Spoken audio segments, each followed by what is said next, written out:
Hello everyone in YouTube. This is my first video. I'm going to be talking about lots of things as I record more videos, but today I want to start with something that sounds a little off-timed, as it were, but it is something that I feel needs to be addressed, and it is the things that 4th edition Dungeons and Dragons got wrong and the things they got right. Now, why you may be asking yourself, am I even bothering with this? 5th edition's been out for a couple years now, and it does seem a little silly, I'm sure some of you are thinking, to bring this up.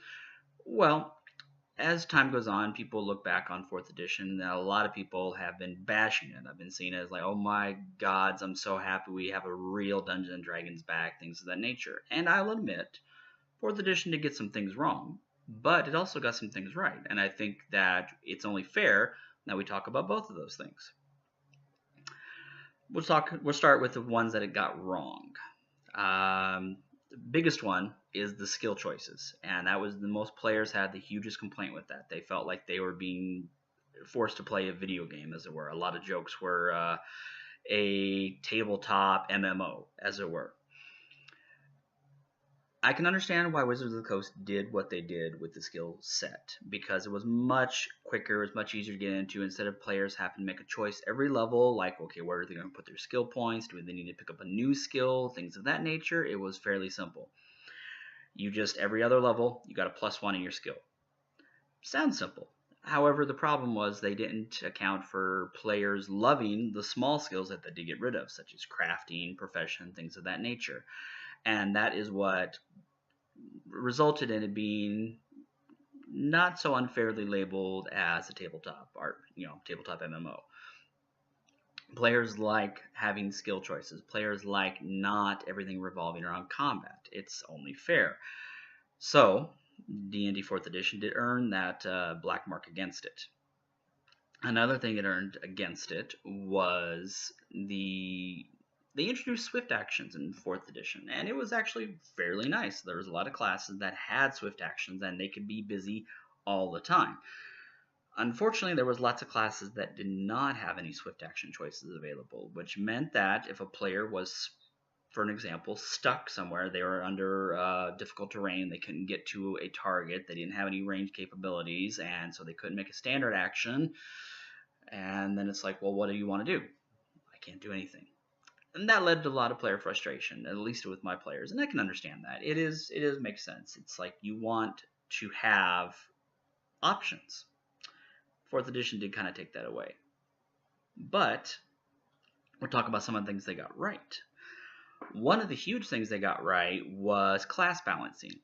And if you used to play old school D&D, like 2nd edition, Advanced Dungeons and Dragons, things of that nature, you know exactly what I'm talking about. The classes were completely misbalanced.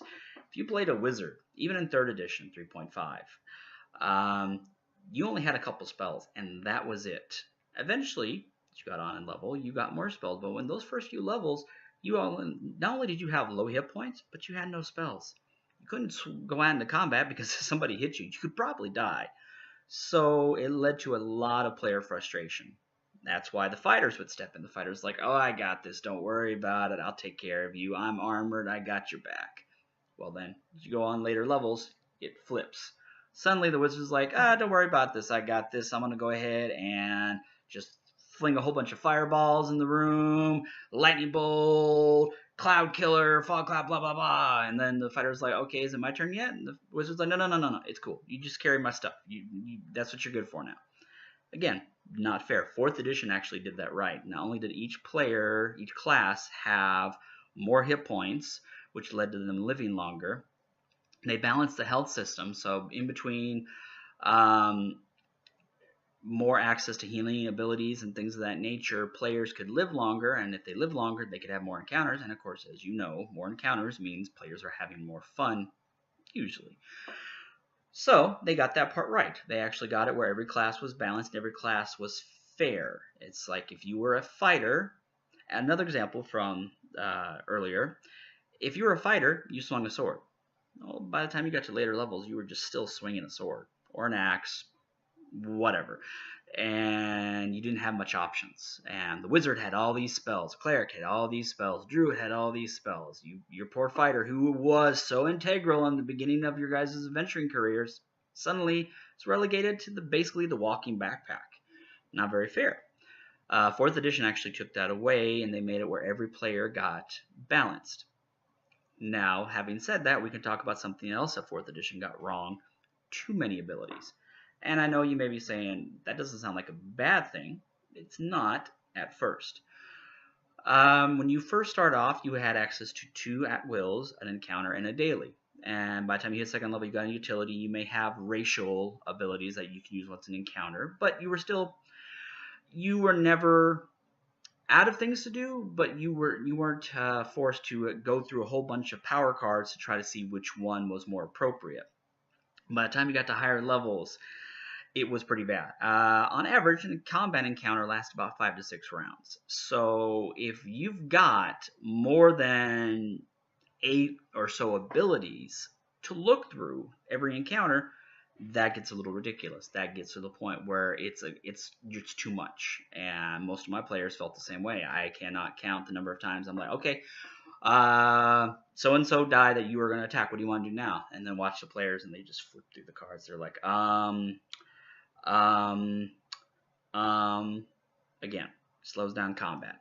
That is one of those things that they actually got wrong. It sounds weird, I know, but abilities have to be moderated. You know, if you have choices, that's great, but if you have too many choices, that's a problem. Another thing 4th edition got right is it did away with that whole confirmation of critical hits. I know D&D has kind of waffled with that from time to time. There's a couple other companies I don't want to name that they've done that. There is something significantly wrong with asking a player to confirm a critical hit, because what you are doing is telling that player, congratulations, you rolled a d20. That's a 5% chance to roll that 20 on a d20. Now you have to roll again to see if you hit.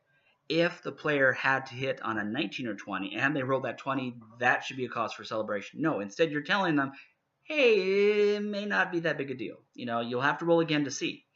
I have plenty of players that actually proudly wear their "My Dice Are Trying to Kill Me" shirts because they roll abysmally. And for those kind of players, you could just see their faces fall when they realize they have to actually roll and try to hit again.